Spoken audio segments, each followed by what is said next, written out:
ಕರುನಾಡು times ಚಾನೆಲ್ನಲ್ಲಿ ಸುದ್ದಿ ಮತ್ತು ಜಾಹೀರಾತು ನೀಡಲು ಈ ನಂಬರ್ಗೆ ಕರೆ ಮಾಡಿ.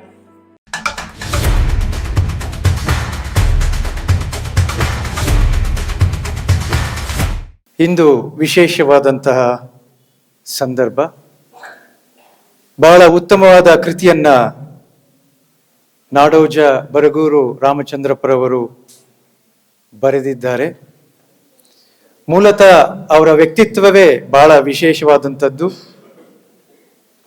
ಅವರ ಕೃತಿಗಳನ್ನ ಸಾಕಷ್ಟು ಅಧ್ಯಯನ ನಾವೆಲ್ಲರೂ ಮಾಡಿರ್ತೀವಿ ಅಂತೇಳಿ ನಾನು ಭಾವಿಸ್ಕೊಳ್ತೀನಿ.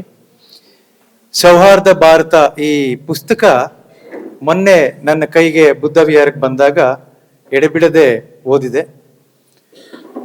ಓದಿದ ನಂತರ ನನಗೆ ಅನ್ಸಿದ್ದೇನಂತಂದ್ರೆ, ಇಲ್ಲಿಗೆ ಬಂದಾಗ್ಲೂ ಅನ್ಸಿದ್ದೇನಂದ್ರೆ, ನಮ್ಮ ಕಾರ್ಯಕ್ರಮನ ನಿರೂಪಣೆ ಮಾಡ್ತಿದ್ದವ್ರು ಹೇಳ್ತಾ ಇದ್ರು ನಮ್ಮವರು ಅಂತೇಳಿ.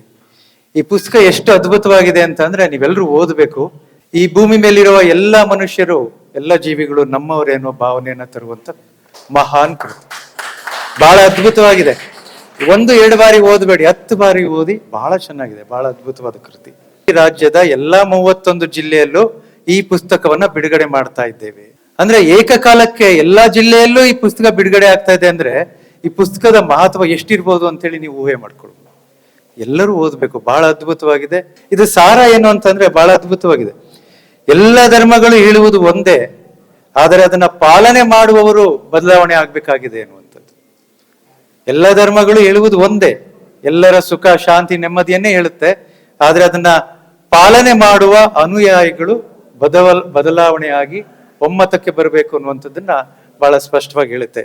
ನಾವು ಬೇರೆಯವ್ರನ್ನ ವಿರೋಧ ಮಾಡೋದು ಬೇಡಿ, ಎಲ್ಲರೂ ನಿಲ್ಲಿಸಬೇಕು. ಮೊದಲು ನಾವು ಇತರರನ್ನು ವಿರೋಧ ಮಾಡುವುದನ್ನ ನಿಲ್ಲಿಸಬೇಕು.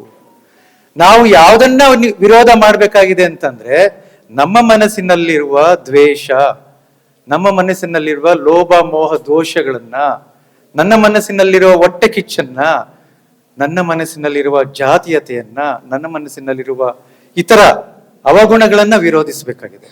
ನಮ್ಮಲ್ಲಿರೋ ನಮ್ಮ ಕೆಟ್ಟ ಗುಣಗಳನ್ನ ವಿರೋಧಿಸಿದ್ರೆ ಬಹುಶಃ ಯಾರು ಯಾರನ್ನ ವಿರೋಧಿಸದ ಅವಶ್ಯಕತೆ ಇರುವುದಿಲ್ಲ.